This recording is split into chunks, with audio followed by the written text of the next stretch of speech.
They're also going to just ignore the people's choice. There are reports that high schools and universities across the nation have canceled classes and provided safe spaces for students. The goal is to help them, and this is a quote, recover from the presidential election.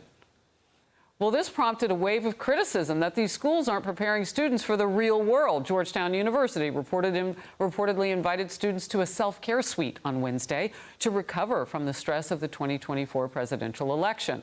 Some Harvard professors canceled classes because some students were sad over the election's outcome. Some also encouraged students to process in the aftermath of the election, adjusting course requirements so they could do so. Look, Jason, this is why a lot of their bills are down at some of the most elite colleges. Their balance sheets are about to be out of whack because parents are thinking, well, look, my kid doesn't think like that. My kid's not, as liberal as these schools. Why would I spend all of my cash putting them there? People are making decisions on this kind of behavior that these schools are displaying today. It's so embarrassing. Campus Reform did some good research there. There's a FoxNews.com story about this.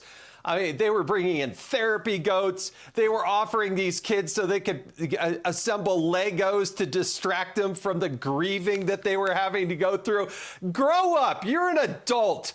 Donald Trump, your life is going to be better under Donald Trump. It's not going to be worse. And if you're crying and grieving and you just can't handle it, take a deep breath. The United States of America is the greatest country on the face of the planet, and the overwhelming majority of people voted for Donald Trump. Maybe you're on the wrong side of the issue, and maybe you should show some optimism that, hey, this country is going to figure things out. We were on the wrong track, and now we're going to get back on the right track. So it should be a glorious day, not one where you have to get a therapy goat and put together some Legos, for goodness sake. Goats are cute, though. I'll just put that right in there. Look, the seriousness in all of this is that, Jason, and you and I talk about this with our families all the time, you have to be resilient. And we're seeing it modeled for kids on these college university campuses and high schools where resilience is not the roll call of the day, that the rally cry is be weak and let us make you weaker by sowing the seeds of weakness that are already in you. Your last word. You have a generation where everybody got a trophy. And you know what? The kids didn't learn how to win and to lose. And when you have that kind of attitude and that coddling bringing up, suddenly you go to college and you can't cope. So come on, parents, time to get a grip, grow up, teach these people to be adults and deal with adversity, if that's what they think adversity is. Ooh, a lot of wisdom from you on this fine Friday after the election, Jason Chaffetz. Always good to see you. Thank you.